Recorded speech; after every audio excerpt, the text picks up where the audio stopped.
I was looking through our reading lesson for this week and I was not able to find vocabulary cards. And yet there is a vocabulary section and a list of vocabulary words that we are supposed to learn this week. And so as I was looking at them, I realized that they are actually review words. So they've given us some review words, and I don't have the vocab cards here at home with me to show you, but I want to make sure that we spend some time reviewing these words. These are words that we have seen in other selections earlier this year. So we're going to start with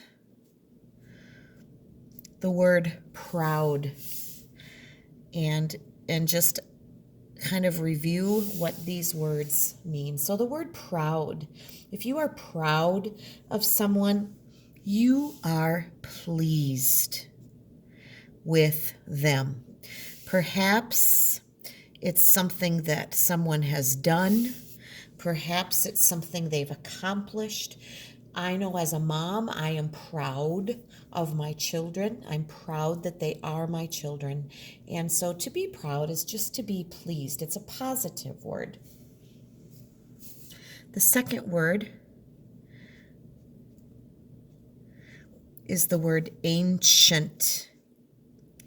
And ancient, as you might remember, gosh, I think it was from the story, was it the story about Dogzilla, or was there another one before that where we had the word ancient, which means very, very old? If it is ancient, it is very old. Then we have the word ability. Ability. It kind of has the root word able in there. If you have an ability to do something, you have a talent for it. So if I tell you you have strong athletic ability, you have a talent for athletics. Or if you have an ability to do math, as most or all of you do, you have a talent to do that. Some of you have the ability to read very fluently. Those are things you are able to do, talents that you have. The next word is the word collect. If you collect something, you collect the prize money, or you go out and collect the eggs from the chicken coop, you are gathering. If you collect something, you are bringing whatever it is in. Announced comes from the base word announce. Announced would be past tense. If someone announces something over a loudspeaker or an announcement on the radio, you are telling many people. If you did it in the past, you told many people. It's not a secret if it's announced. It's sharing that with numerous people, a group of people at least. All right. Now, I want to talk about a few other words. There were more vocabulary words. These are the ones I want us to focus on. And I also want to spend some time with some shun words and some jeune words, those suffix endings that we are working on this week. So I want to start with the word illustration. An illustration is a drawing. It is a picture. Often we talk about illustrations going with books. Authors write the words, and an illustrator creates the illustrations or drawings.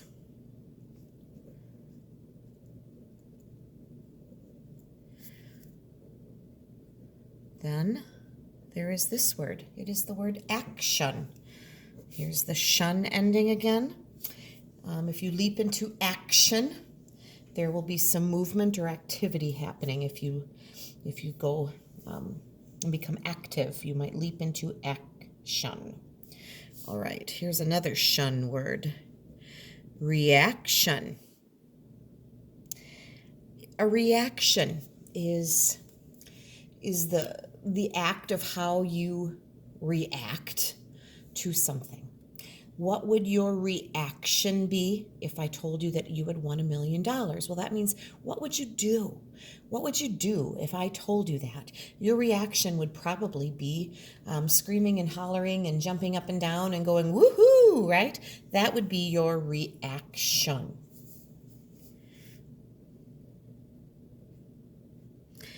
This word is the word tension, and it has that shun sound, but at this time it's spelled with an S-I-O-N. If you feel tense, if your body feels tense, you might be nervous, you might be uptight, your muscles might feel tight. Tension is that feeling of being tense. You might feel tension in your muscles. You might feel tension from being stressed. So tension kind of goes along with the feeling of being stressed. All right, so those were some things that I wanted to go over, and I also want to practice with you dividing some words into syllables. And actually, we are going to divide words into syllables that have those shuns and juns. And so here we go. I want to start with the word direction. Which direction should I go? And if we're looking at that word and we recognize, that chunk, shun, what I want to make sure you understand is that that chunk should stay a syllable. That would be the final syllable in direction. Now, how do we do the rest of it? Well, if I was clapping this, I would say direction. It would be a 3-syllable word, and I would do that with it. I would go direction.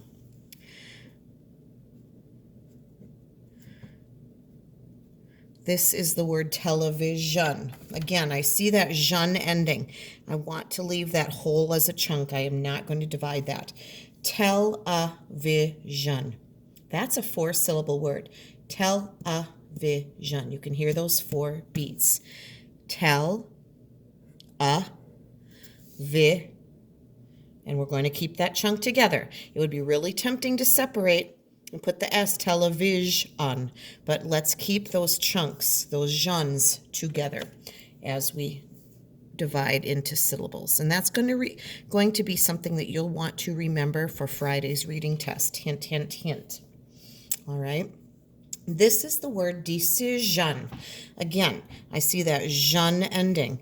Decision or decision. Decision. The next one I'd like to try is the word question. I see that shun chunk, so we're going to divide right between the consonants in the middle. Question.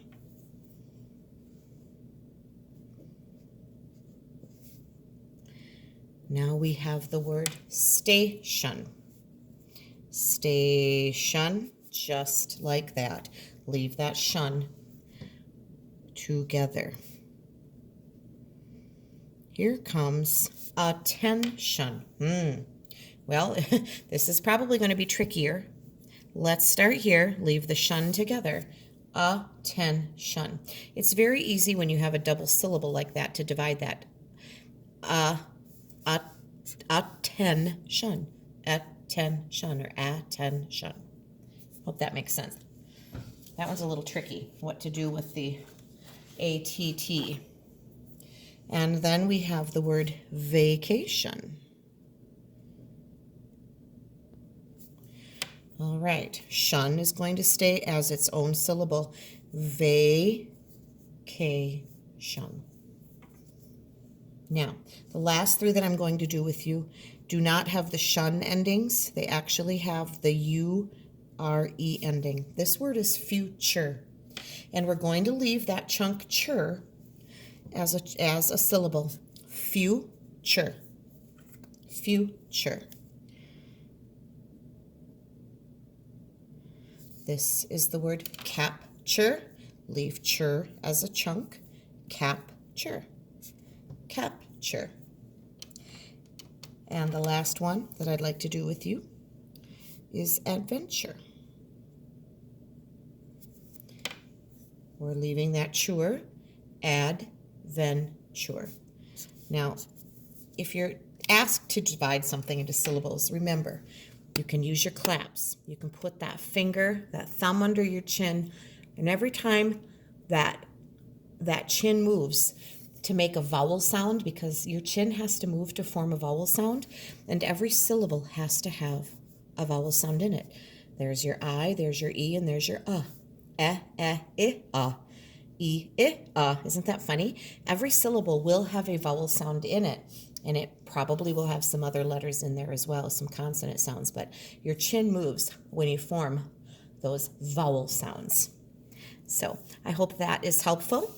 Proud, ancient, ability, collect, and announced, and thinking about those shun words and jun words and those chur words.